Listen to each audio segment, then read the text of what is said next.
ઉભા દેશ અને દુનિયાના વરસાદની વાતો કરીએ છીએ, પણ એની સાથે મનમાં એક સવાલ જ્યારે આ વરસાદની વાત આવે ત્યારે એ પણ થાય કે આ રૂઠેલો મેઘરાજો ક્યારે રીઝશે, ક્યારે ફરી વરસવાની શરૂઆત કરશે। બીજા રાઉન્ડની વાત તો થઈ રહી છે, પણ આ બીજો રાઉન્ડ બહુ લાંબો ખેંચાઈ ગયો, કારણ કે અડધો ઓગસ્ટ મહિનો જતો રહ્યો છે અને અડધા ઓગસ્ટ મહિના પછી હવે મેઘરાજા મહેરબાન થશે એવું કહેવાઈ રહ્યું છે। એ મેઘરાજા આજથી મહેરબાન થાય એવી શક્યતા હવામાન વિભાગે વ્યક્ત કરી છે અને આજે દક્ષિણ ગુજરાતમાં ભારે વરસાદની શક્યતા છે।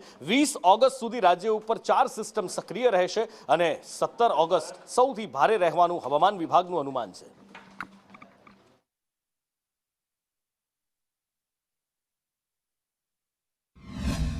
आज का जो फोरकास्ट है 14 से लेकर 20 अगस्त तक, इसमें हल्का से मध्यम बरसात का संभावना है और हेवी रेनफॉल का भी वार्निंग है गुजरात रीजन में अगले 7 दिन के लिए 14 से लेकर 20 अगस्त तक। इसमें इक्का दुक्का स्थानों में हेवी रेनफॉल का वार्निंग जो है, heavy to very heavy rainfall का जो वार्निंग है आपका 14, 15, 16 अगस्त तक। 17, 18, 19, 20 ये 4 दिन आपका हेवी टू वेरी